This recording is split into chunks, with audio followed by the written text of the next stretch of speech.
আসসালামু আলাইকুম ভিউয়ার, সবাইকে আপডেট জব নিউজ 24 চ্যানেলের পক্ষ থেকে স্বাগতম। তো ভিউয়ার, সবাই কেমন আছেন? আশা রাখি সবাই ভালো আছেন। আজকে আমি যে বিষয়টি আলোচনা করব এটা হলো প্রাথমিকের তৃতীয় ধাপের ঢাকা ও চট্টগ্রাম বিভাগের কিন্তু ফলাফল বাতিল করা হয়েছে। অর্থাৎ শিক্ষক নিয়োগের কার্যক্রম যে আজকে থেকে নিয়োগপত্র দেওয়ার কথা ছিল, এটা কিন্তু বাতিল করা হয়েছে।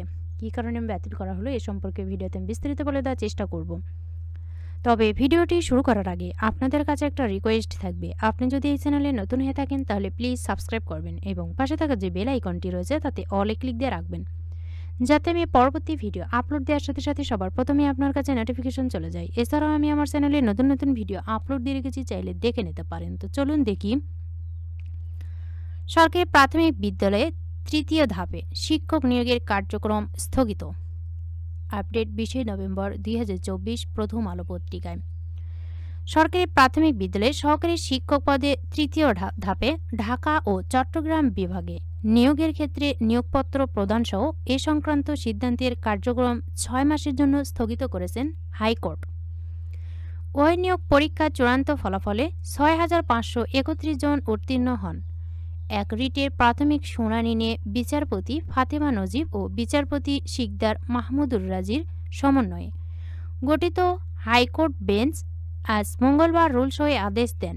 ওই নিয়োগের ক্ষেত্রে কোটা অনুসরণের অভিযোগ তুলে ফলাফল প্রকাশের বৈধতা চ্যালেঞ্জ করে নিয়োগ বঞ্চিত 30 প্রার্থী গত সপ্তাহে রিটটি করেন। প্রাথমিক ও গণশিক্ষা মন্ত্রণালয়ের 11 নভেম্বর এ সংক্রান্ত আদেশ অনুসারে নির্বাচিত প্রার্থীদের অনুকূলে 20 নভেম্বর বুধবার নিয়োগপত্র ইস্যু করার কথা। আদালতে রিটের পক্ষে শুনানি করেন আইনজীবী ফয়জউদ্দিন আহমদ, সঙ্গে ছিলেন আইনজীবী কামরুজ্জামান ভূঁইয়া। রাষ্ট্রপক্ষে ছিলেন ডেপুটি অ্যাটর্নি জেনারেল নূর মোহাম্মদ আজমি ও আখতার হোসেন মোহাম্মদ আব্দুল ওয়াহাব।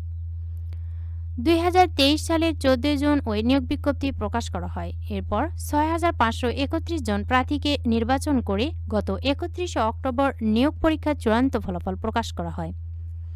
প্রাথমিক শিক্ষা অধিদপ্তরে 31 অক্টোবরের এক বিজ্ঞপ্তিতে বলা হয়, প্রার্থীদের লিখিত ও মৌখিক পরীক্ষার প্রাপ্ত নম্বরের ভিত্তিতে সরকারি প্রাথমিক বিদ্যালয় শিক্ষক নিয়োগ বিধিমালা 2019 অনুসরণ করে উপজেলা ভিত্তিক মেধাক্রম অনুযায়ী নিয়োগের জন্য প্রাথমিকভাবে প্রার্থী নির্বাচন করে তালিকা প্রণয়ন করা হয়। পরবর্তী সময়ে 11 নভেম্বর প্রাথমিক ও গণশিক্ষা মন্ত্রণালয় নিয়োগ আদেশ সংবলিত নির্দেশনা জারি করে।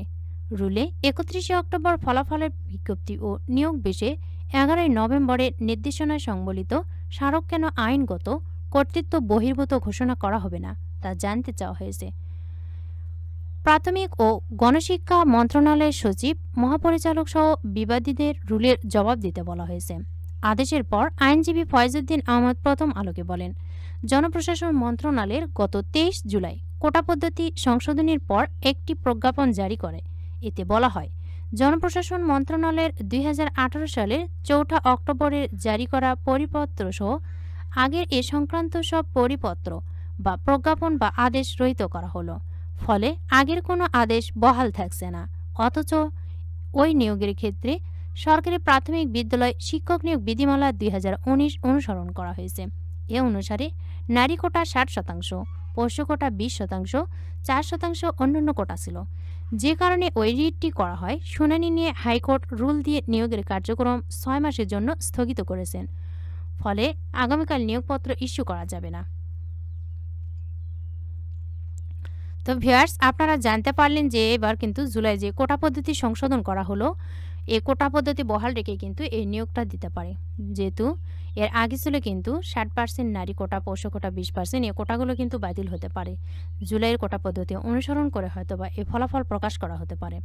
এজন্যই কিন্তু হাইকোর্ট এই নিয়োগের কার্যক্রম 6 মাসের জন্য স্থগিত করেছেন। এর পরবর্তীতে আপডেট জানিয়ে দেওয়ার চেষ্টা করব। ভিডিওটি ভালো লাগলে অবশ্যই লাইক, কমেন্ট এবং শেয়ার করবেন। আর নতুন নতুন ভিডিও পেতে চ্যানেলটিতে অবশ্যই সাবস্ক্রাইব করে সাথেই থাকবেন।